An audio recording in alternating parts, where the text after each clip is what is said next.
Welcome to the Undisputed Podcast. I'm your host, Joy Taylor. We've got a packed show today. Skip, Shannon, let's get to it. Good morning, fellas. Oh, you decided to wear blue like Ebony, huh? We called each other. I know. Twinsies. That's okay. Yeah, we figured it Beat out. both of you. Yeah. Beat you down on Friday, go beat Ebony down and you down today. You feeling paranoid? You should. Nah. How are you? Good. We good. Yeah, here we Ebony, go. How you doing, Ebony? I'm lovely. Had a great Monday weekend, morning. had a nice dinner. Wonderful. Yeah. Wonderful. What's wrong with you, Skip? All right, fellas, we're going to start this morning with LeBron James. Now, he definitely knows how to make an entrance. Bron showed up at Lakers Summer League game yesterday to a standing ovation. Then he sat courtside wearing purple and gold Lakers shorts. He also hugged his new teammate, Brandon Ingram, and even chatted with Ty Lue after the game. Now, LeBron's new boss, Magic Johnson, was full of compliments for the king, calling him, quote, the greatest leader in sports. Huge statement. Shannon Sharpe, do you agree with that? LeBron James says, I'm out here living my best life. I'm living my best life. Ain't worried about you, suckers. He's looking oddly skinny to me. No, he's not. Stop saying that. I don't know why. Go ahead. Floor is yours. I would have to agree with Magic, although leadership is something that's very, very hard to quantify. And people, you fall into two camps maybe. If you like Jordan and Kobe's leadership style, some people, Skip, is that they ride you, kick you in the butt. That's true. Some guys pick you up, bring you along, says, guys, I'm going to really need you today. I'm going to get you, especially in basketball, I'm going to try and get you involved. But I'm going to take Magic Johnson at his word. Magic Johnson was one of the all-time great leaders in pro sports history. Obviously, to become the entrepreneur and the businessman that he did, obviously he had to become a great leader outside of the realm of sports. He did. So he knows what a great leader, both in basketball and in the business world, would equate to. I think what makes LeBron such a great leader, Skip, is that, and I'm sure Tom Brady, you can throw his name into this hat, but what separates Bron, I think, is that we knew what he was able to do for 7 years in Cleveland. Then he takes his show on the road and goes to Miami, and he's also a great leader there.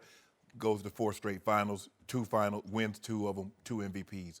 Goes back to Cleveland, goes to 4 more finals, wins another title. So we've seen it over the course of his body of work over 15 years, him be a great leader in a lot of different locations. We have yet to see what type of leader Tom Brady would be, Skip, if he's not in New England, if he doesn't have Coach Belichick. I think you have to weigh those into the mix because we've only seen him at one locale. We've only seen him with one head coach, basically with one owner. Where LeBron James has moved around, and granted, that's by his own fruition.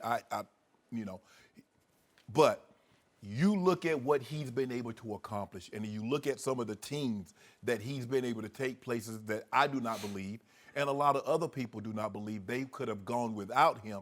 It's hard to disagree with what Magic said. Again, leadership is something really, really hard to quantify.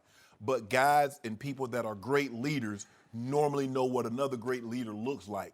And if Magic Johnson says this, I'm willing to take Magic at his word. So, this is a very difficult question for me because you know how much I love me some Magic Johnson. My love for Magic is just barely second to my love for Michael Jordan.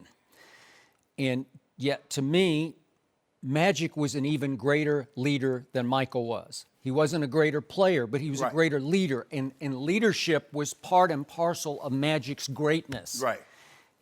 You can say he had all these Hall of Famers around. I'm not sure how great that team would have been without him being the driving force, the unifier, the igniter. It was showtime because it was winning time because of that guy, Magic Johnson. Okay. So this is difficult for me because in basketball, if we just keep it right in basketball, he's the greatest leader ever. He's your Ray Lewis. Right. In a very different package than Ray was. Michael Jordan, to your point, motivated by fear, just by aura, just by he's going to pop Steve Kerr in the mouth in practice if he doesn't like the way he's coming at him. He's snatching people up. Yeah, he is. And he's liable to grab you right around your throat in the locker room right before tip-off and say, you will give me 15 points and 7 rebounds or whatever he needs from you. And you're like, yes, sir, I got you. And yet, now let's get back to LeBron James. Okay. let's get back to these comments because I can't condemn them, but I will take exception to them. I'm not going to condemn them because they're coming from the mouth of the greatest basketball leader ever. But let's just remember, just for perspective, Magic has to say these things about LeBron now because LeBron is his guy. He's his everything. He's his ticket back to basketball paradise here in Los Angeles. So he has to try to pump up LeBron. He has to try to sell LeBron, even to sell LeBron on himself. Because to me, LeBron does have some leadership deficiencies. And maybe Magic is going to subtly coach those out of him. Maybe there's another level to achieve for LeBron James under Magic in L.A. Well, Skip, I think everybody has deficiency. There's no such thing as a perfect leader. There's no such thing as a perfect this or perfect that. But I think when you add the totality of what LeBron has been able to do and where he's been able to do it at 3 different locations, Magic, it's hard for me to believe that Magic Johnson would go so far and to heap so much hyperbole. I believe Magic believes. He didn't have to go all overboard. He could have said, LeBron James is a great player. I'm glad he's a great leader. He didn't have to go this far. Greatest leader in sports? Wow. He didn't say sports ever, Skip. He said currently No, I know. playing. I got it. And to this point, it's interesting. If you just look at the NBA, it has recently lost some all-time great leaders. Tim Duncan was an all-time great leader and face of franchise. Right. And Kobe Bryant, in his second incarnation, post-Shaq, he became a Jordan-esque kind of leader. So I'm going to give him an all-time great leadership vote. And Duncan's leadership was way different than Kobe's. Way different than LeBron's. It was quiet, but it was quietly powerful. He's an example guy. I continue to tell you, LeBron James is still the best point guard in basketball. So just by virtue of that, I'm going to give you he's the best floor leader in basketball to this day. And he had obviously an all-time great offensive year last year running the Cavaliers' offense, which revolved around him. But he was the initiator and the finisher of that offense. So that's all-time greatness to me on the floor. Okay. But we're talking about transcendent leadership. Right. We're talking about big picture. And before I get to my number one, I'm going to say Dwayne Wade is still an active player. He's an all-time great leader. For my money, Dwayne Wade has been a greater leader than LeBron is. Now, again, he's on his last legs, almost literally. So is he disqualified from this conversation? He's still an active NBA player. No. Huh? No. Okay, so to me, he's a greater leader than LeBron was because he taught LeBron a lot of leadership values when LeBron took his talents to South Beach. I love how, man, so many people get credit for LeBron's success. Wow. Wow. Okay, so now let's go to the greatest leader in sports. LeBron James does not belong in the same universe on leadership when it comes to Tom Brady. And you're going to give Belichick some credit for that. But the face of that franchise, the greatest franchise in the NFL, a dynastic franchise, is Tom Brady. And he doesn't just lead the offense, he leads both units. Because I'm going to remind you, during last year's Super Bowl, when Malcolm Butler was torn apart over why am I not in the game, and he's crying on the sideline, did he go to the defensive captain, Devin McCourty? Nope, he went straight to the quarterback. He went to Tom Brady because he wanted Brady to sign off on this. He wanted Brady to try to put this fire out. He wanted Brady to go to Belichick and say, what the hell are we doing here? And whatever transpired on the sideline, I don't know. But that shows you that Brady is the leader of that locker room. And whatever issues they've ever had, he remains the uniter of the locker room. It's a rub-off effect where everybody follows his example. You don't ever hear a peep out of Tom Brady about any negativity in the locker room. And with LeBron, it's a constant barrage of drama king on social media. We hear one thing after another. It's gone on for years. LeBron dropping hints about or suggesting to the media that he just doesn't have enough help. I've never heard a peep out of Tom Brady about not having enough help on offense when he has never had a great group of wideouts. But see, here, the difference is Tom Brady has never had the power in that organization that LeBron James has had in the organizations in which he's played. Coach Belichick is not going to Tom Brady and saying, what do you think about this move? He's making moves without Tom Brady's knowledge. He doesn't care what Tom Brady, but if you don't mind me asking, Skip. By the way, to your point, before you finish, How many potential locker room rebellions do you think, how many fires got put out by Tom Brady because Belichick started a fire? He is the good cop and finally the ultimate cop in the locker room because that team has wanted to mutiny on Belichick time and time again. And you don't think the quarterback said, no, we're going to do it his way, follow me, but do it his way. So what about the point that he's leading the mutiny right now? So Who? that's still leadership, Tom Brady? Well, I mean, that's all-out war has been declared by the head coach on the quarterback. That's a first. So let me ask you a question. Is that leadership? Yeah, I think he's keeping the team together because the team sees what's happening and the team is siding with Brady over Belichick. Just so if you don't mind and me I think Belichick's going to be gone before Brady's gone. So if you don't mind me asking, so Tom Brady's this great leader. I'm not arguing that. So how much of his leadership skill was when he's on that camel's back in Qatar and the team is in OTAs? Is that leadership? Well, again, they're an I told you, I call this open Cold War right but now. I'm just saying leadership. This is new. He's 40 years of age. He's played what? What are we into? So now we have age limits on leadership. So you can have to fall between what ages? So what's the right age? I can make a case that is leadership. That's showing the team, I'm still your guy, and we're going to. Oh, so what he's showing the team is that I'm the guy above the guy. Oh, so that's leadership. Okay, but we'll get back to that. I'll get back. I'll make sure that's duly noted. Put that in my record. Make sure I'm put that in my record right quick. What's Brady's record? Whoa, Skip. Leadership does not have to do anything with winning, Skip Bayless. So hold on just a second. So when 2 years ago, when the season they started the first 4 games without Tom Brady, who led the team? Because the leader needs to be present. A leader needs to have an aura around the building, so he wasn't there. Okay, in 2008, when he missed 15 games, he tore his ACL in the very first game of the season. In 2008, Matt Castle comes in, they go 11-5. Who was the leader? Well, he was the quarterback coach, right? He wasn't around. Yeah, he was. I mean, the first 3 months, he was not around, Skip, because when you have surgery, you're not around. No, he was around every day. No, I'm pretty sure he was there every day. No. Yeah, he did. No, because this is how it works. You know in sports, out of sight, out of mind.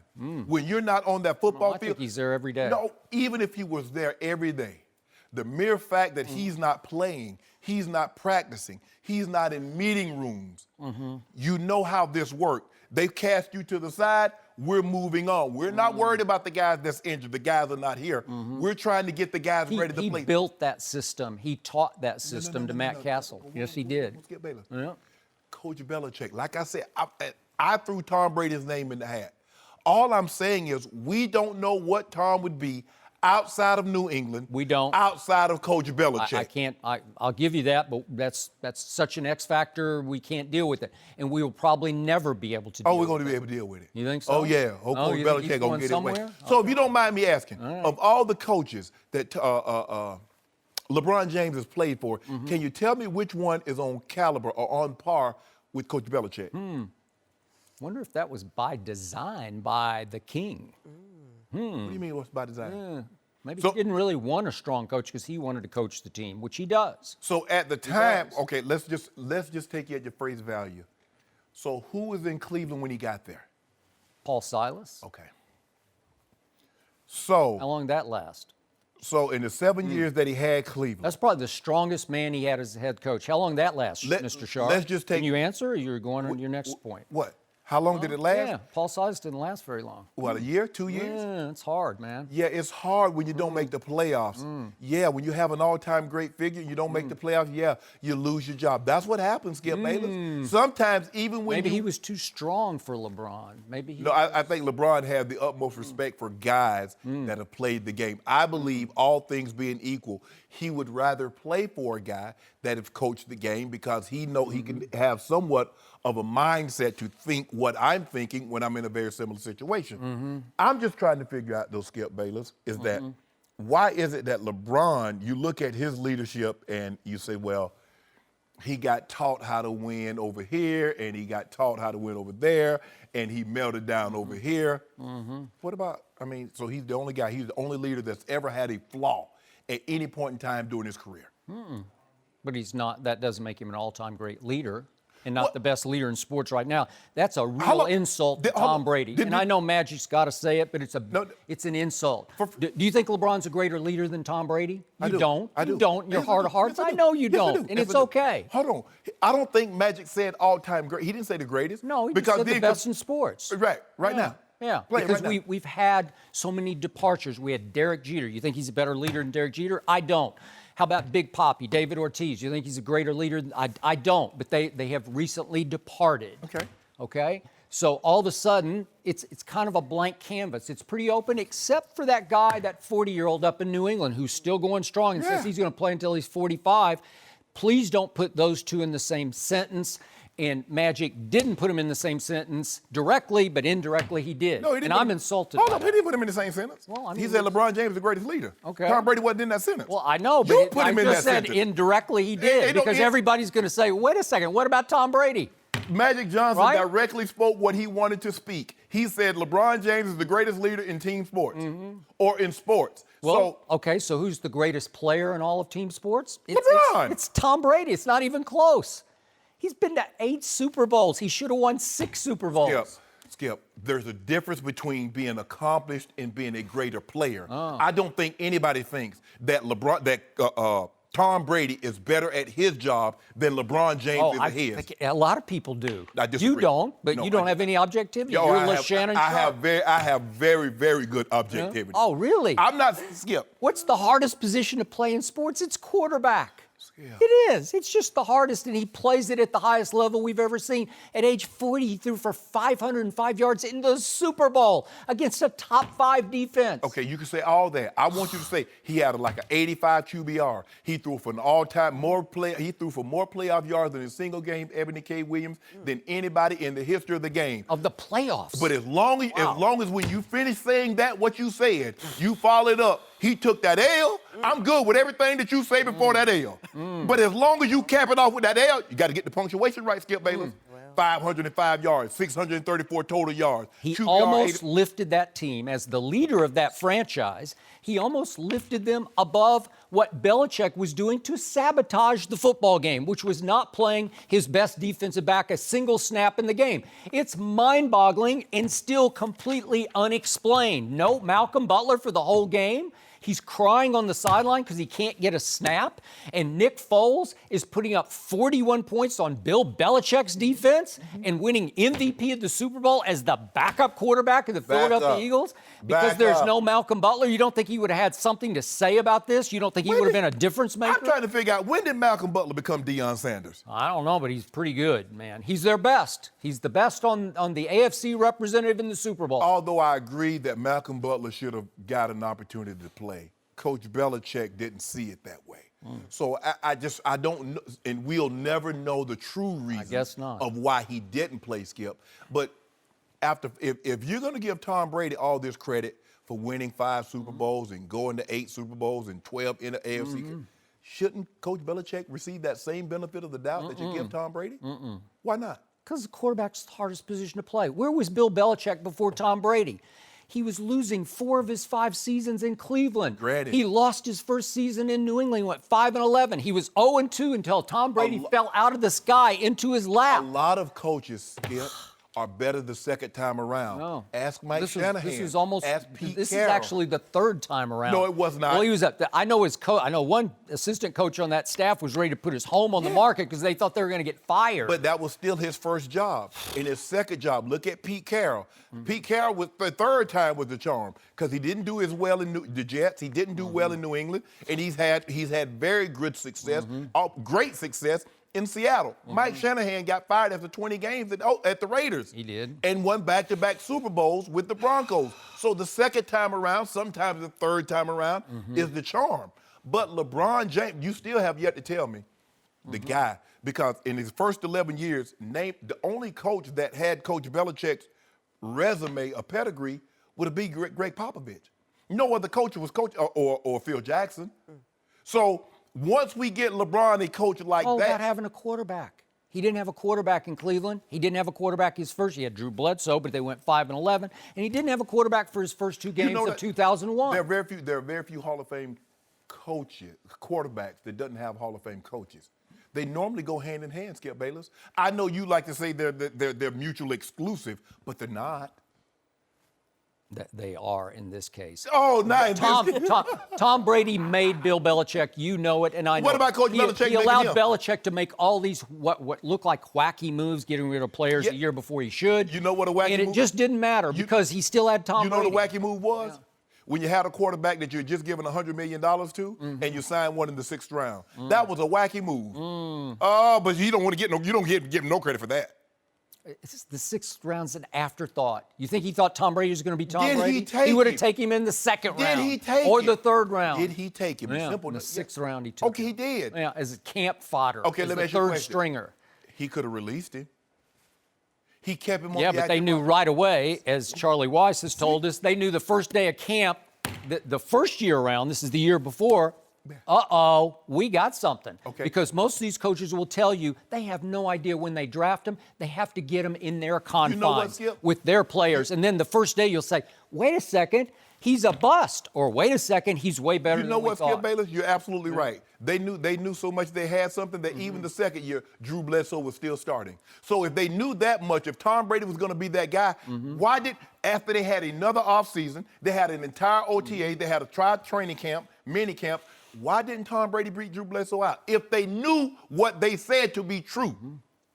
I don't know, because they'd sunk a whole bunch of money in Drew Bledsoe. But or maybe Bill Belichick really isn't that great a coach. Don't do that, Skip. I'm doing it. Don't do that, Skip. Well, I mean, seriously. That's unnecessary. Oh, well, you take a shot at the man. The man got fired. Hold on. How many rebellions do you think Tom Brady has put down in the locker room? Because that, How many rebellions Tom Brady might have led in the locker room that Coach Belichick snuffed out? So now let's get to the bottom line. LeBron disqualified himself as the greatest leader in sports at the end of regulation in Game 1 of the recent NBA Finals in Oakland when, after a series of mistakes, capped off by the all-time boneheaded blunder of J.R. Smith, LeBron just lost it. Instead of reaching out and grabbing all his teammates and pulling them to the sideline because all was not lost. In fact, they were in great shape. They're going to overtime in Game 1, and they just had Golden State on the ropes. And what did the greatest leader in sports do at that point? He melted completely down. He separated himself from the team. He sat away from the team on the bench, and he basically just threw a tantrum over what had just happened. That is the poorest example of great leadership I have ever seen. You are disqualified from that moment on because that was a big moment. Well, I tell you that what, is a finals-changing moment. You're done. You're out of the conversation. I'm sorry. It's over. Okay. If you want to disqualify LeBron for that, this is what I'm going to disqualify Tom Brady. Anytime you instruct the equipment manager or ball boys to underinflate footballs to under regulation, you're automatically How do you know disqualified. that? That was never proven. Hey, he served 4 games for something. Well, because it's more probable than not. Which is, really? Which is the standard. Which is why Tom Brady went to court and won at the first level. And lost. Yeah, and he wanted to go on to the Supreme Court, but the season was approaching. Take it there. Yeah. We got and number he said, time. I'm becoming too big a distraction to my teammates. Take it he there. won. Do you remember what the first judge said in the first round of court in Manhattan? All I know. A home game for the NFL. The NFL got paddled. That's what they got. And guess what? They went to another. Ezekiel Elliott had to stay. All I'm saying is that normally people that have the means, which Tom Brady has, to clear their name, they won't only take it to one court, they'll go to an appellate level, and if they need to, they'll take it to the Supreme Court. I think a whole lot of people said, you know what? He did that. That took guts. He did what? I think a lot of people cleared him just on the first No. round. Yeah. You cleared him. I didn't. You a lot cleared of people him. did. You cleared him. I don't ever hear people say Tom Brady's a cheater, and I wonder about the head coach. I do. Whoa. The head coach got nailed. He got completely busted. He didn't go to court because they had the goods. You know why you'll never hear people say Tom Brady's a cheater? Because you hang around people just like you that believe in Tom Brady, so they'll never say anything negative about Tom Brady. And all you do is read what your LeBron-loving followers reinforce you with. I can't read any material on my own. All right, fellas, we're going to leave it here just for now. Y'all can go to y'all's respective echo chambers. T.O. got called out by one Hall of Fame wide receiver over the weekend. We'll discuss it next. No mercy. Terrell Owens is having his own Hall of Fame ceremony next month at his alma mater, the University of Tennessee at Chattanooga. The Hall of Fame said last week they will not acknowledge him in Canton. As expected, T.O.'s taken a lot of backlash, including on social media. A Twitter user defended Packer great Jerry Kramer, who's also being inducted in August, saying, quote, Jerry Kramer was more deserving, won titles, and waited decades, and will be gracious. Glad you're staying away. T.O. responded, saying, quote, I'm so happy for you, Jerry. You shouldn't have had to wait that damn long either. I'm doing this for guys like him, past, present, and the future. Hall of Famer Michael Irvin then spoke out about T.O.'s decision. Let's take a listen. We can't spend this moment for all these other guys talking about the guy that is not here. You cannot do that and take that away. And you know, T.O.'s doing his own thing, wherever he's doing his own thing, and God bless him. But they're going to, when they mention it as a class, they'll mention him. But well, why should you steal those other guys' moment because of the decision of this one? You know, I think it's the right move. They're not saying he's not going to have a bus in the room. They're not saying he's not getting his jacket. They're saying that we're honoring his wish. He doesn't want to be here with us.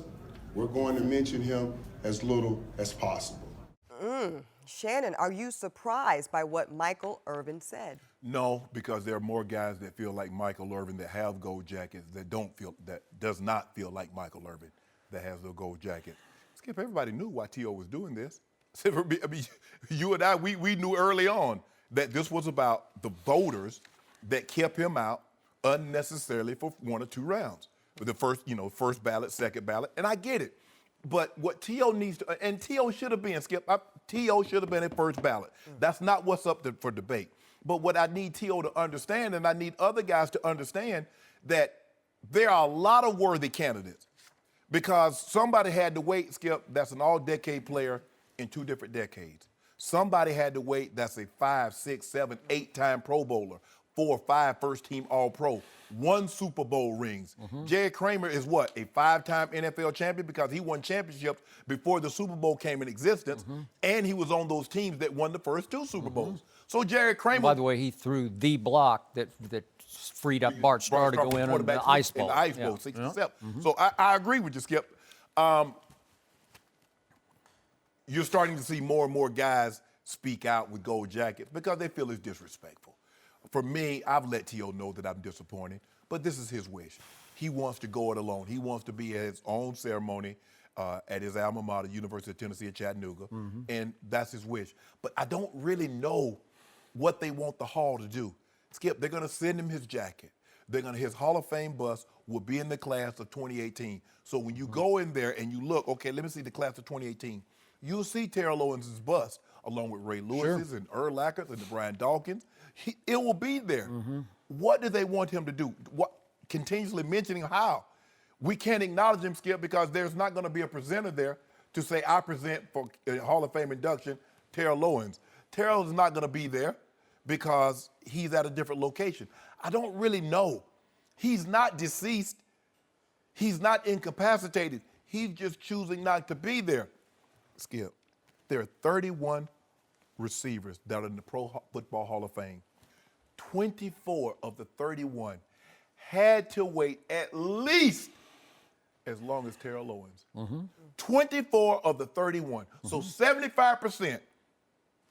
There's only 7 guys that's gone in on the first ballot. And some you, obviously Jerry Rice, you would know. Some of them you wouldn't. DePaul Warfield, Steve Largent, Charlie Taylor, Randy Moss, Raymond Berry, Lance Allworth.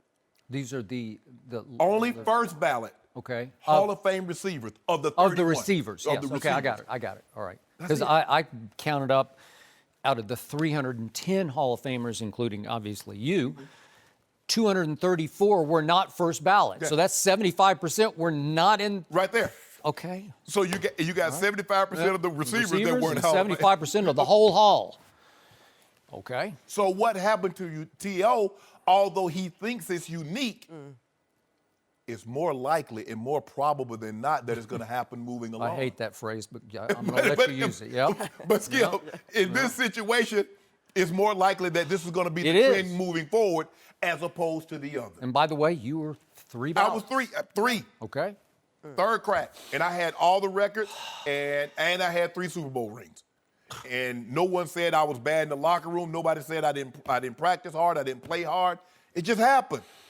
Was I disappointed? Yes, Skip. But those 44, at the time when I went in, it was 44 men and women that selected. It wasn't going to steal my shine. Okay. This was my one moment to be able to thank Mary Porter, so nothing was going to stop me. Okay.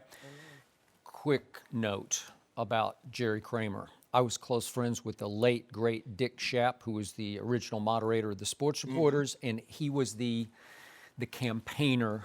I think he presented him at the voters' meeting. I can't remember if he did or not, but he campaigned for Jerry Kramer to be in the Hall of Fame. Dick Schaap threw an annual Super Bowl party on Saturday night wherever we were ahead of the game. And so Jerry Kramer's annual right or wrong was to go on Saturday waiting to see if I'm in or not. And then everybody at the party would have to offer him condolences because it was excruciating, man. It's tough. You've been through it. He went through it again and again and again and again and again. Almost 30 years he's gone through it. Okay, all right, just for the record. So now back to Michael Irvin. I'm not surprised Michael Irvin took this stance. I think it was a significant stance because again, you were a tight end, but this is a fellow wide receiver. Correct. And I've made the case on this show, I'm a big Michael Irvin fan. I thought he was overall the greatest wide receiver ever played, greater than Jerry Rice, but I don't want to get into that now. But I do think this, of all the teams I covered, the greatest leader I ever encountered in pro football, and I'm going all the way back to the 70s, was Michael Irvin in Dallas. And I'd be the first to tell you he had his issues off the field, but when it came time to train or practice or play football on Sunday, he was there, and he was the driving force of Dallas teams that should have won 3 straight Super Bowls and maybe even 4 or 5 Super Bowls. You could make the case. Oh, yeah, they had Jimmy, they would have. You could make the case. But Jimmy would tell you that his point man, the face of the franchise leader, it wasn't Troy Aikman or Emmitt Smith, it was Michael Irvin. Right. He was the guy who kept the locker room together, and Lord knows that locker room had issues. And he was the one who united that locker room. Terrell Owens was just the opposite. And again, I covered Terrell in San Francisco. I became very close to 3 of the leaders of his Philadelphia teams when I worked at ESPN. So I got the inside insight from them on Philadelphia. I was close to a couple of the veterans on Terrell's Cowboy teams, and I got some real insight into Terrell there. And from all those people, I concluded that Terrell Owens was the most divisive teammate I ever covered in all my career. And that's what I kept telling you.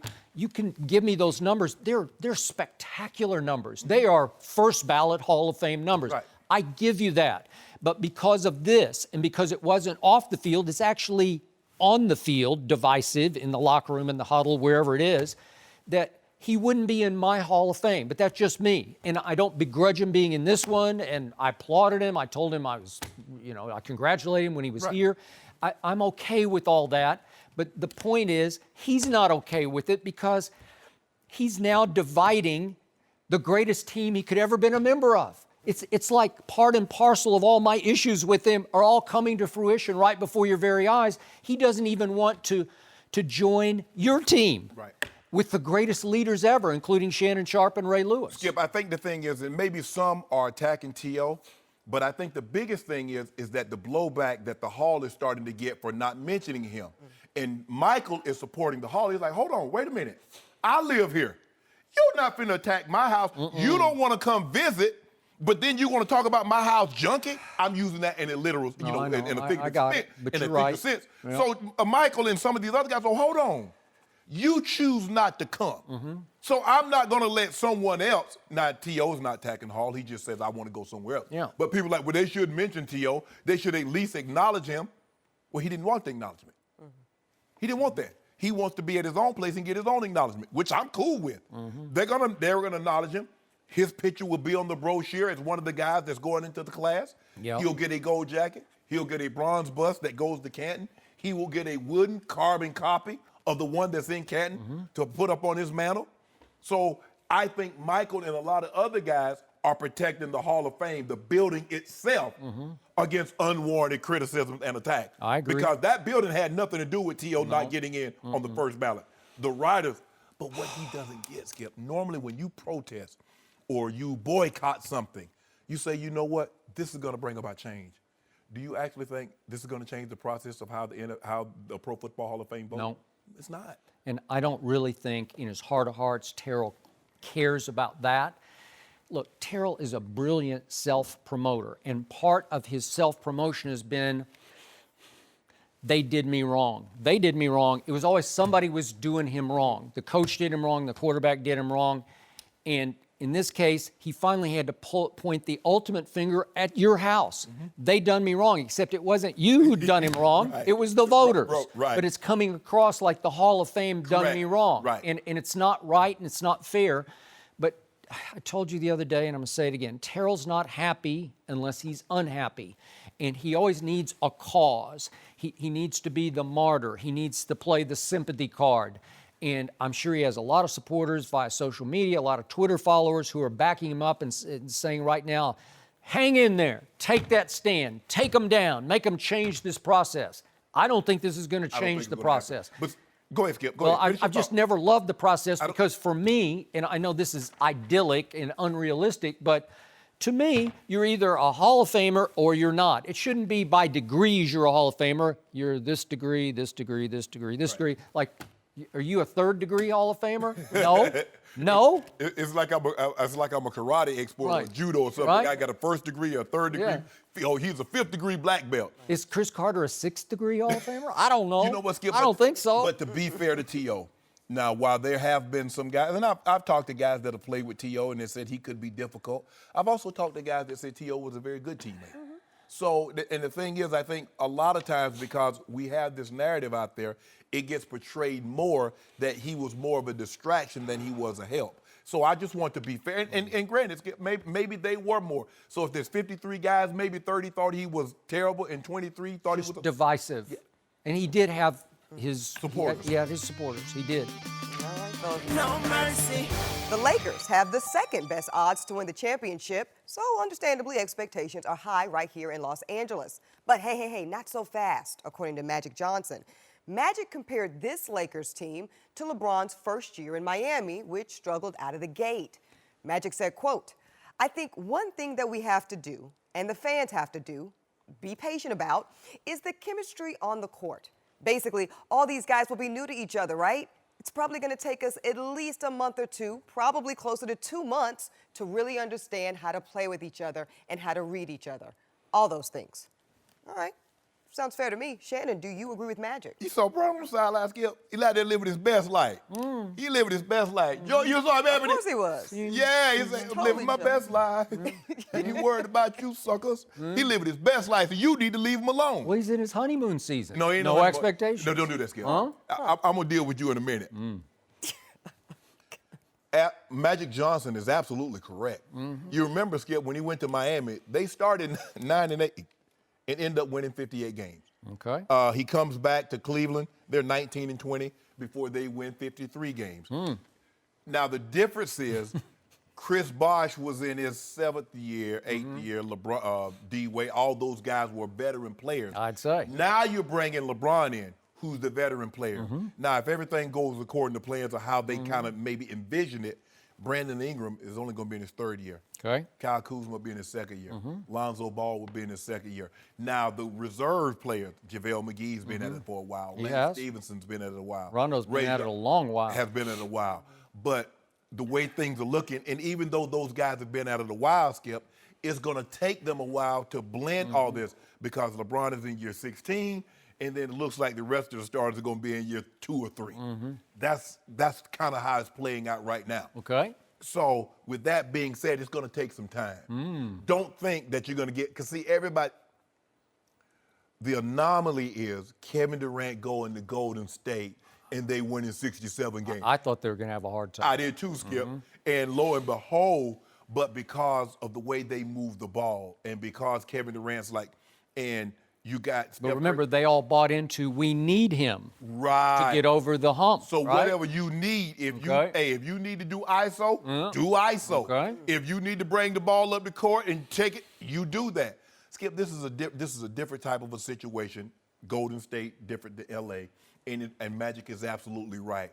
I don't want fans to get frustrated and upset and say this is a failure, this is a debacle. If at some point in time, instead of being 28-2, they're 16-14, or they're 18-12. Just be patient. Be patient. Old Master Chef, Oh, he's got this. Them old they young ingredients now. But old Master Chef, oh man, he whipped this thing up. Bet you like when it's done. I bet you can't get enough of it once he done with it. You better like. I love when it. it's done. Because I already know what he gonna do. So, do I hear Shannon Sharpe, the great Shannon Sharpe, trying to ease out of the bet he made about 54 wins? No.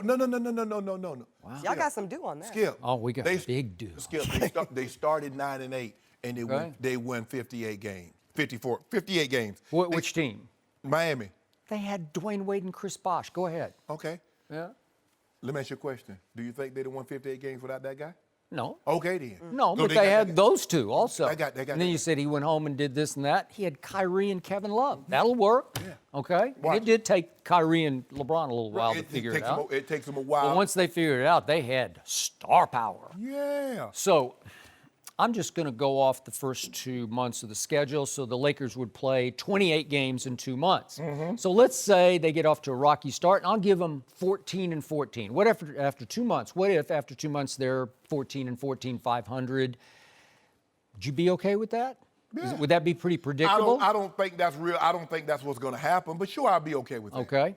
Well, that would mean from that point forward to get to 54 wins, they would have to go 40-14. 40-14 over the next 4 months of the season. I'm sorry, I don't see that. Did you see Utah? What did Utah do the second half? Yeah, they were. Okay, then. Yeah, but they had had that man Donovan Mitchell, the Rookie of the Year. Skip, see, this is why you and I fall out so much.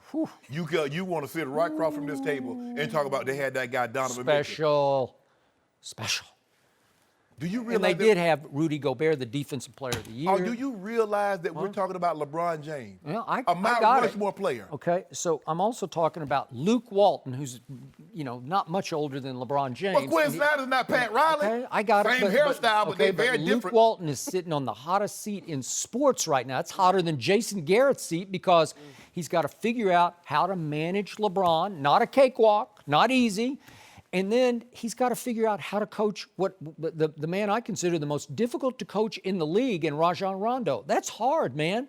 And then all of a sudden we know Lance can just be tricky. He can be moody and up and down. Lance going to show y'all, okay? You know what? Okay, well, maybe. But I got a bad rap. Over 82 games, things start to manifest themselves. Yeah. What he has been, he will be at some point. And JaVale can be tricky because you're not sure what you're going to get, and sometimes his mind wanders, and he's just not that easy to coach. How many minutes do you give him? Is his head in the game tonight or not in the game? It's hard. And finally, LeVar Ball will be disruptive, depending on how many minutes his son plays or does not play. Is he playing minutes or is he sitting on the bench? Because in this case, I don't know who the point guard is, and it's going to take a while. Is LeBron the point guard or not? Is Rondo the point guard? Is Lonzo the point guard? I don't know because they all three play point guard. Yeah, that Lonzo Ball candle has been burning for a while. That wick is not as long as it once was.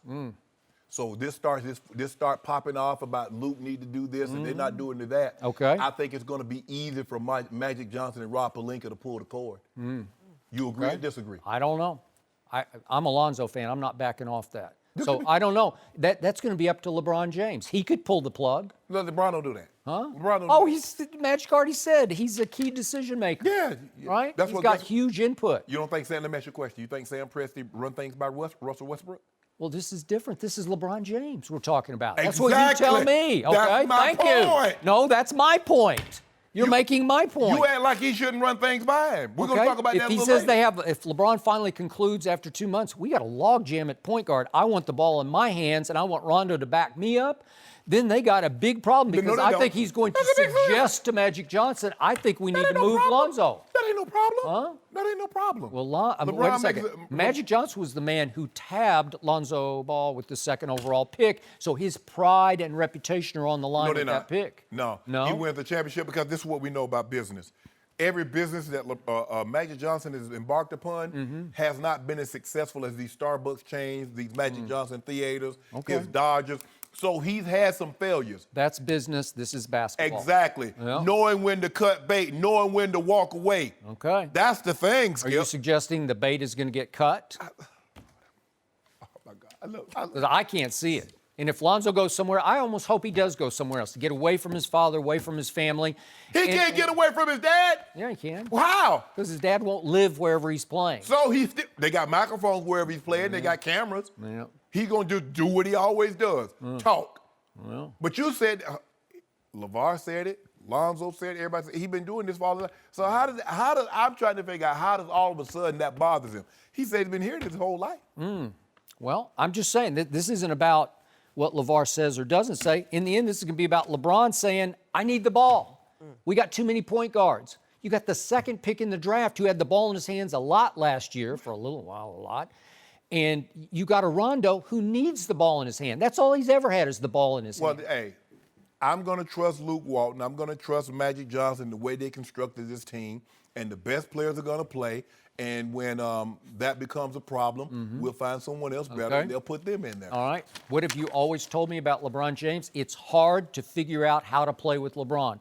He's great. He has aura. He has magnetism to him. And when he steps on the court, the focal point goes on him. And all of a sudden, all those kids are going to be on a much bigger stage than they have ever experienced. I love what Josh Hart is doing in the Summer League. Okay. He's going to be the MVP, and they stole him at the bottom. Remember, Magic in his first draft, he gets Alonzo. I'm still a big fan. You're not. But it's still, I'm buying that one. I'm buying Kuzma, and I'm buying Josh Hart, who looks like he could be not a star, but a starter. Because all he was in the Big East was he was the player of the year and the defensive player of the year. But he stayed all 4 years. And for that reason, he got docked, I guess. And he's not a sensational athlete, but he's kind of a two-guard who can play a little point. But again, they got players, but all these young players are going to be in for a rude awakening with LeBron in the middle of it. Summer League's been lit this year. Skip, they got some players in the Summer League. Okay. Now, maybe I didn't play as close attention last year as I am this year, Skip. But these players are balling. Okay. You agree or disagree? Well, Josh Hart is balling because he's a sophomore among freshmen. That's what's going Jaren on. Jackson Sr. Junior. Oh, I like him. You got your guy, Trey Young. You disappointed. He been cooking lately. He's Cooking, not folks. cooking. He's cooking. He is not Yes, cooking. he Well, was. I can't wait to talk about this with He you cooking. another He time. cooking. So I'm going to remind you, bottom line, the Lakers have to play a Western Conference schedule versus the cakewalk LeBron has had in the East. Because in the East, you get breaks, you get breathers. You look at the schedule and you say, well, we got Charlotte, and they got, it's like it's just too easy. We got the Nets coming up, and it's like breather. Oh, we'll get back on track. In this, remember those 8 playoff teams you got: Golden State, Houston, Oklahoma City, San Antonio, Portland, Utah, New Orleans, Minnesota. Those are your playoff teams, and then Denver is lurking. The Mavericks with DeAndre Jordan and Doncic. I mean, all of a sudden they're going to be better. And look at Phoenix. Once they got Ariza with Ayton and Booker and Grizzlies Chandler gonna be- Parsons. Grizzlies going to be tough, huh? You think? Well, I don't know, but I just said Phoenix is going to be way better. They're not going to be an easy out every night. They're gonna be good, huh? So all of a sudden, Which one of them got LeBron? well, it's LeBron and who else? You know Kuzma. LeBron doesn't have enough help. Don't do that, Skip. Well, That's what you know you're it. doing. Look, Tom Brady didn't have enough. still like your 54? Tom Brady didn't have enough help in Do the you Super Bowl, like your right? 54? Do you feel what's feel very comfortable. what's your degree of I feel confidence very in comfortable. 54? 10? 99.9. Really? 99.9. So you admit they're going to have a rocky first 2 months, but then they're going to win 54 games? No. Wow. No. I didn't say that. I said there's a possibility. At the end of the day, Skip. See, sometimes I thought you just gave into it and the journey, acknowledged it. the journey gets rocky. It felt like you were trying to When the- ease out of the bed, or maybe even weasel out of the bed. No, I don't know. Skip, It's like, Skip. whoo, I don't know. When the journey is rocky, Yeah. it makes you appreciate Oh. getting to the Yeah, destination fire tested. even better. Yeah. Yeah, Yeah. man. Oh, man. You been on the plane, Skip, and that turkey like, ooh, oh. But when they, it sets down, you're like, oh, thank you. Satisfaction. And LeBron's flying that plane, right? So we start 2 months bad. Okay. Don't worry about it. Check us out in May. 54. All right. Why exactly, though, is Aaron Rodgers hanging out with sharks? What? I thought that was super weird, but we're going to discuss it next. No mercy. Congratulations, of course, to France for winning the World Cup yesterday. Skip, what a game. What was your reaction? You know, I read USA Today this morning, and Martin Rodgers, the writer who covered the World Cup, compared France throughout the tournament to Golden State's dominance, and I'll give you that. But what I saw yesterday, France might have been the better team, but it did not play the better game. I thought Croatia just looked, to my eye test, better. They had the ball for 61% of the time to 39% for France. They outshot France 15-8. They just couldn't cash in enough chances. Yeah, France says we don't need the ball because when we do have, we're going They to put it in the did. net. They And that did. young man they got, what is it? Mbappe. Mm-hmm. Skip, the dude's 19. 19. Yep. I mean, last time they won the World Cup, Skip, 98, he wasn't even alive. A teenager scoring in the World Cup finals. He and Pele. Think about that. Me and Pele. He's the so future he the of big, soccer. hey, in France now, Skip, I'd say he he's walking got around there like, he got his swole on this morning. Does he? Nothing. What? Yeah. He's never, ever paying for a drink or meal again in France. So ever. he's going to make the world forget LeBron James. Don't do that, Skip. right? See that? You see?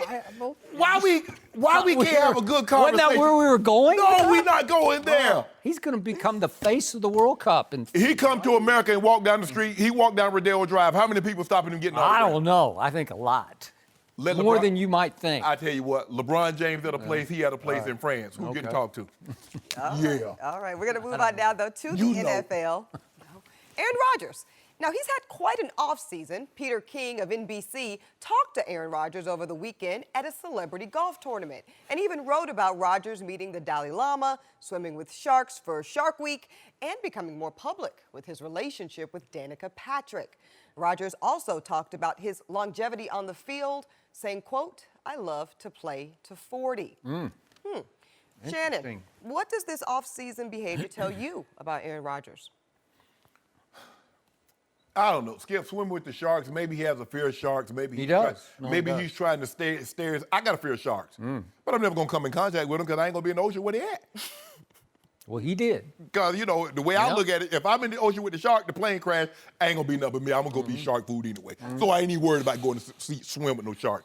Maybe meeting with the Dalai Lama. Maybe there's an inner peace that he's trying to find. Maybe Yeah. he's gonna, there was a report, and I guess he added some validity to it, that he and his family, were not as close as they Correct. need to be. Maybe going to meet with the Dalai Lama. Maybe that's gonna bring him inner peace. Maybe that's gonna get him reconnected with his family. I wish him the best in that endeavor. But it seems to me that he's become very, very public and outward with his relationship, much more so than he ever was with Miss Munn. Now, that's not to say he loves Danica more or less or whatever the case may be, but it just seems to be, Skip, that the PDA that we see for these two, Yep. that it seems to me that he's more happy. Not to say he wasn't happy with her. No, I know. But it just seemed because, they're holding hands. And They look like they're in love. the way they look at Right? each other, They do. man. Oh, yeah. Yeah. Man, I need to find me somebody look at me beautiful like thing. that. Like Really? Danica Patrick looks at him. Yeah. I'm going to find me somebody like that. I need to find me somebody like old Danica. Because she be looking at him like he a whole meal. All of it. Not a snack. No, whole not even an appetizer. He the whole meal. Appetizer, entree, and dessert, Skip, and cappuccino at the end. So I need to find me a lady like that. You do. So it tells me, Skip, that he is in a very good place right now. Yep. He's happy. In the NFL, y'all in a heap of trouble. That young man happy. Ooh, you got a stogie. Played a good round, played a good 3 rounds of golf yesterday. Oh, I tell you what, I know who is in trouble. Do y'all play them? I don't know. You better not. Because he going to hang 40 on y'all. Really? If y'all play them, he hanging 40 on y'all. Dak has had his number 3 times. No, he didn't. 3 times. Skip, y'all won 1 game against I know, them. but he outplayed him 3 times. He did. How you outplay the males? Huh? How you outplay the males? I don't know. I'm just going on he take them. QBR. QBR. That's what he hang on the Christmas tree. Them L ornaments. Yeah. They should have A-Rod won. got them last- W ornaments on his Christmas tree. Really? On his Christmas. Yeah. My turn. Yes. What this told me is that the NFL is not in trouble Yes, they are. this coming year.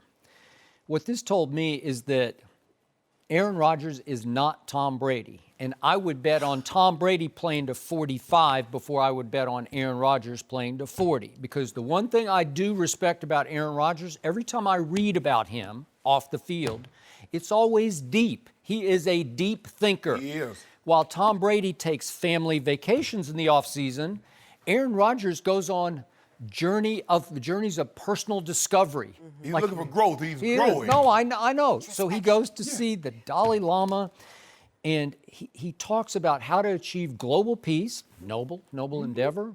I don't know if it's possible, but it's great that he's thinking about it. He's trying to digest all that the llama tells him, and that the llama told him, you need to slow down and enjoy the little things around you in life. That's the most important thing about your life journey.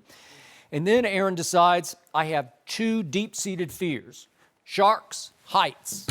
I'm going to attack one. He said, I'm not going to jump out of an airplane. I just can't get to that point. But ain't nothing to it. Huh? Ain't nothing to it. You did that? Yeah. I did a tandem dive. Did you? Yeah. But you don't have a fear of heights.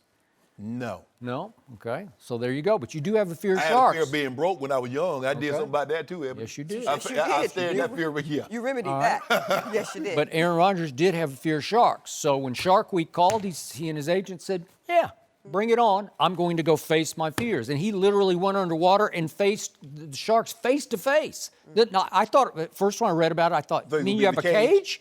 There's no cage. You're just looking them eye to eye, and they trained them. You know, you've got to look them. You got to maintain eye contact, because if you look away, they got you. That's when they're going to come for you, right? Skip, that shark, look, they done fed them sharks. Them sharks. You think they're trained? Yeah, them Maybe full. they're trained sharks. They done Can ate you about- train a shark? I don't think you They done ate can. about 5 or 6 sea lions, so they're like, we full. We don't want no human today. He ain't on the menu. Yeah, but they don't know who Aaron Rodgers No, is. they just sure see don't. prey, you know, Yeah. and he should be prey. So what? I mean, so what now? So now he doesn't. Okay, so he is a deep thinker. Yes. But I think he has other things going on in his life. Obviously, Danica has become a force in his life, and I don't know if they want to have a family or not, but that's going to be the next level of this. And I just don't know if he cares ultimately about football the way Tom Brady does. Tom Brady is still obsessed with football. Has Aaron Rodgers spent the offseason working on his football? No, he's actually tried to get away from football. What about throughout Tom? the- So was on that camel's back. I told you they took family vacations. That's his dedication to his family. He's not on journeys of personal discovery. Well, he took Danica with him. That's his family. That's what he deems his family. Okay. Tom Brady deems Giselle and his kids his family. Yeah. He deems Danica as his. So he's going on this, and the Dalai Lama is absolutely correct. We get caught up so much in the destination that we forget to enjoy the journey. So the Dalai Lama is telling Aaron, look here, bruh. I understand where you want to get to in life. I understand what you want to accomplish in life. But in order to get there, there's a process that you must go through. You need to enjoy that. You need to accept that and embrace that. And the destination will be fine. So we do get caught up. And LeBron is first and foremost. He's like, you saw that this year. He's looking like, man, 30,000 points and doing this. He's like, man, because he was so caught up in always trying to get here that he forgot that, man, there are steps to this. I need to enjoy these steps. So Aaron Rodgers, I got no problem. Y'all, the NFL's in a heap of trouble because he's finding, he's searching for that peace. Oh, is he? Yeah. I'm here to assert that his football fire will go out long before Brady's goes out. I doubt it. Want to bet? Yeah, I bet. Okay, 40 versus 45. Because Aaron Rodgers didn't say I want to play to 45. He just said to 40. And he's 34. Okay, he's That's about 6 to be years. 35. Okay? Okay. 5 seasons. 5 more seasons? I don't know. Not to mention that now Aaron Rodgers has broken his collarbone twice. And what happened after he broke it the first time? What happened? Yeah. He bounced back. He bounced back. No, just bounce back. He bounced back doing what, Skip? He won the MVP. Oh, okay. So you predicting that? But MVP. Really? I know who won't win it. Yeah. Who? You know who. Well, the reigning winner? Is that who you're talking about? The 12 in the green and gold Yeah. has a better chance Really? than the 12 in the blue and silver. Oh. Or the blue, silver, and red, or whatever they call it. Whatever they call it? Yeah. He just won at age 40. He Okay. won it last year. Okay, I'm happy Yeah. for him, Skip. I'll take a case of do that Aaron Rodgers won't win MVP. I think I already had that with Rob. Whoa. What you gonna do about Brady? Huh? No, this is not no hold on. This is not no Tiger No, I'm Woods. just doing Aaron No. Rodgers. Oh, you gonna give me Rodgers and you gonna take the field? Yeah. No, you're not gonna do Well, that. you were over there chanting MVP. You started it. I finished it. I'm just saying he'll win it in front of Brady. Brady won't win it. Oh. So let's go him and Brady head to head. Okay, well, obviously the odds are going to be against Brady because No. Vegas what do you tell me about voters? Vegas says he's the favorite. Voters say narrative, right? Vegas says Brady is the favorite. That's what Vegas. You hang a lot of your hats on Vegas. You don't wear hats, but you hang a lot of your jackets and shoes on that rack. So are you hanging your shoes Wait a on? second, you didn't let me finish my point, which is that all of a sudden, Aaron Rodgers is starting to experience the Tony Romo injury. It's the broken clavicle. It's the collarbone that snaps, and once it snaps twice, it tends to snap again and again right on cue. If anybody falls slightly on his clavicle, it just snaps. Maybe he had a plate put in it. Maybe it was a different one. Is it the same one? Huh? Was it the same collarbone? I can't remember, but Tony Romo had both of them, and it just kept snapping like a toothpick. Well, Tony. And after a while, he just couldn't play anymore because it just kept snapping. No, the back. Huh? Guess how many times Tom Brady has snapped his collarbone? Zero. Because if you look at it, Tom Brady, they'll throw a flag. They'll let you hit Aaron Rodgers. Oh. If Barr would hit Tom Brady like that, that's a 4-game suspension. Well. So y'all got some due on it or not? No, because he don't want none. We got enough due. I'm going to hold off on that because Right. your odds would be better than Maybe mine. some more due later. I'm going to get it. Next up, though, Okay. was LeBron sending a message to Vegas yesterday? We'll discuss it next with our own Chris Broussard on Undisputed. No mercy. Nobody makes an entrance quite like LeBron James. He showed up at the Lakers Summer League game yesterday to a standing ovation. Then he sat courtside wearing those purple and gold Lakers shorts. He also hugged his teammate Brandon Ingram and even chatted up Ty Lue after the game. We're joined now by FS1 NBA analyst Chris Broussard. Chris, what do you make of LeBron showing up at the Summer League game? Well, look, I liked it. I think it was Loved a it. great message to send to your new teammates. The best player in the world, the leader of your team, going to watch guys that are representing the Lakers, most of whom won't even be on the team. And you're going there to watch. I think it was a great message for Jason Hart and for Josh Hart and for Brandon Ingram. Look, LeBron is great at building team chemistry and camaraderie. He will probably have a separate handshake with every player on the team. He'll probably buy them some type of gift. Last year it was the different types of suits with the team. In the past, it's been the headphones. This was the first step in building that chemistry. Leadership. That's what leadership That's right. I thought it was good. Secondly, LeBron's always, he's got a little marketing and he's obviously got his ego. I think he wanted to set a new trend.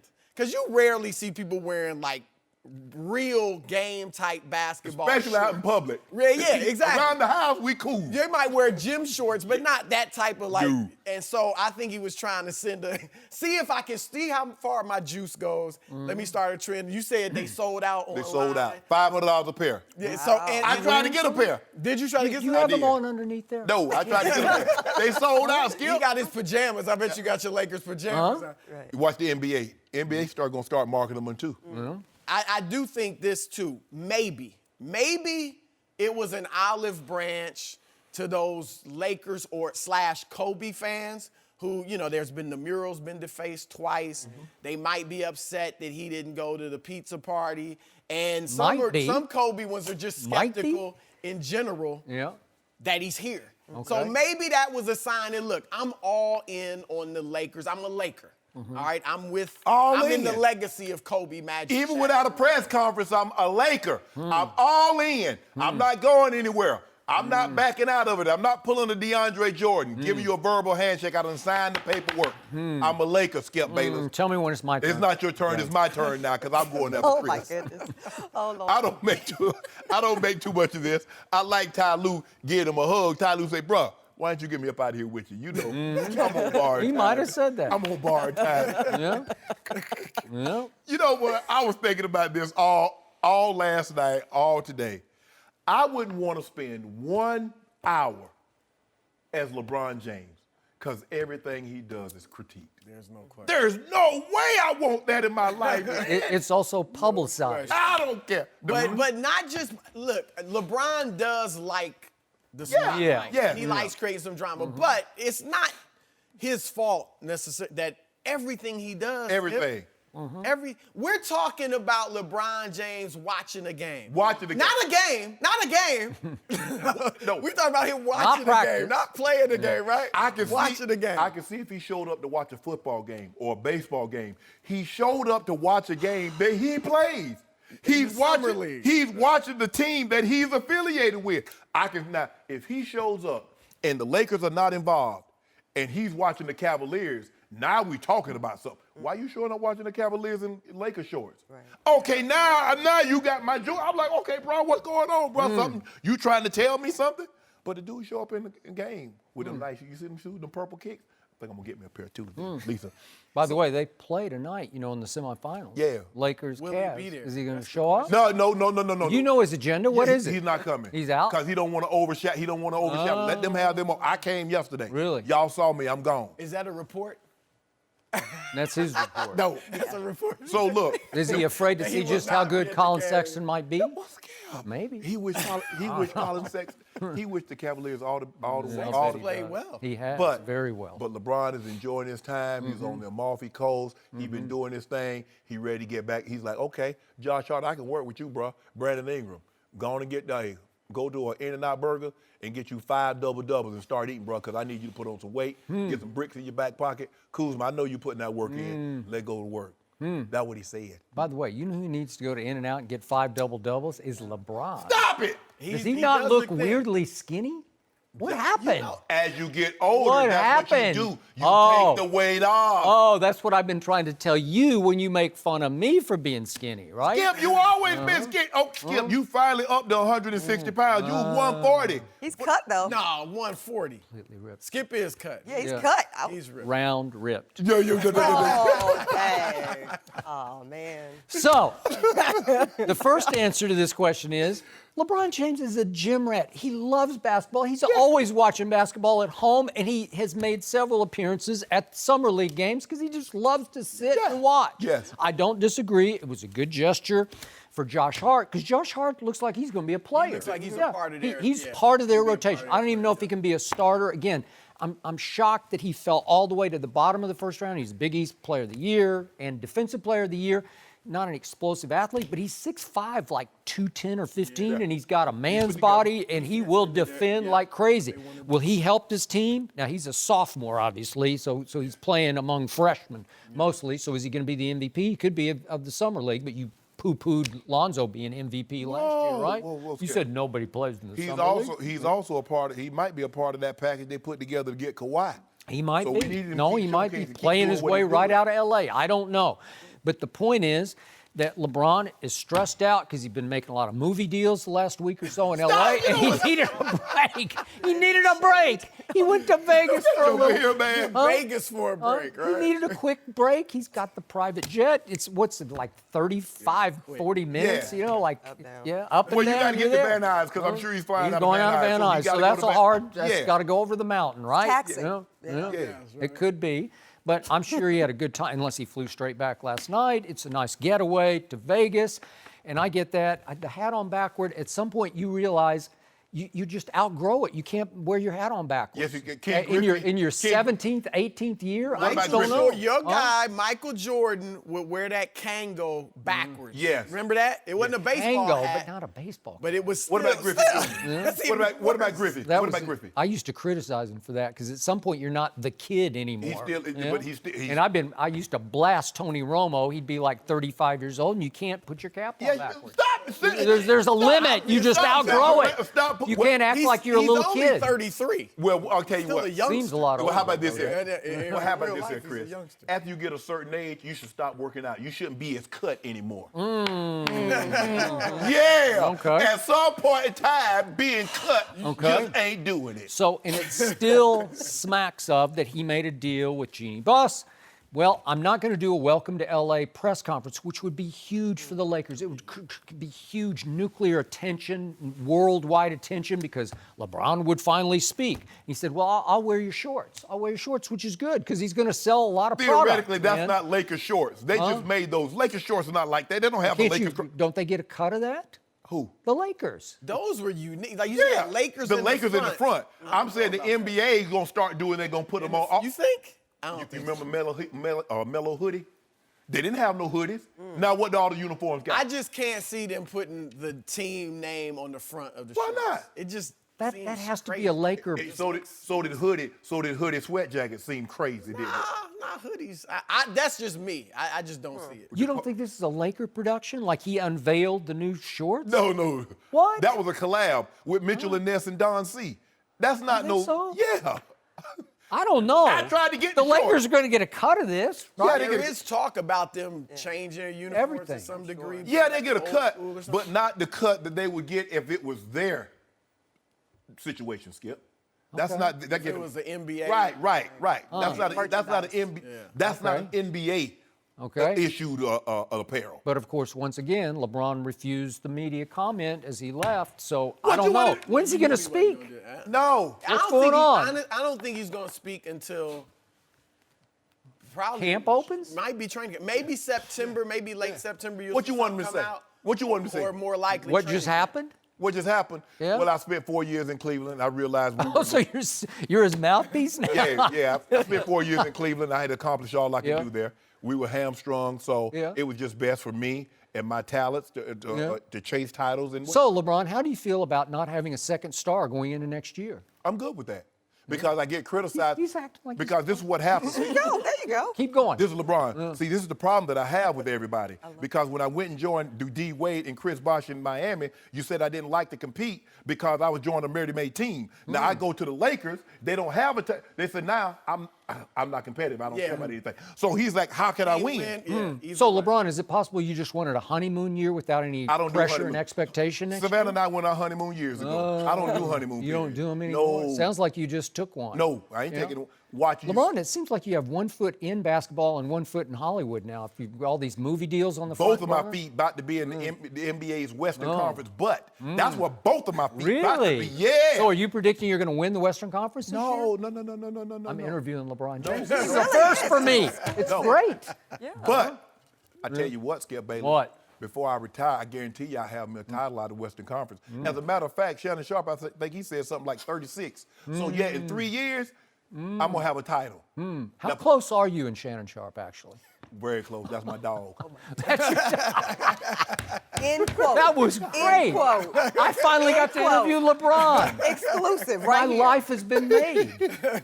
Yeah, but Chris, you know I'm telling the truth. He went to Miami and he joined up. There's like, he don't even want competition. He just want to run roughshod. Now he goes to L.A. They got no second star. Oh, he ain't competitive. I agree. He But shut why it not down. look at it and say he's taking on the challenge? Yeah. Of winning, going to the West, the better conference, winning the championship without Winning a it. second star. Speaking of the challenge, Ebony, what's next? All right, Well, next we got up, something here. Chris is going to stick Yeah. with us right I can't here. wait to hear what they say about this. How many years is it going to take for the Lakers to be a serious title contender? Magic That's up for says- debate. Not long. That's next on Undisputed. Not long. No mercy. Thanks for listening to the Undisputed Podcast. I'm Joy Taylor. We're back again tomorrow morning at 9:30 Eastern. We'll see you then. Fox Sports, one of one.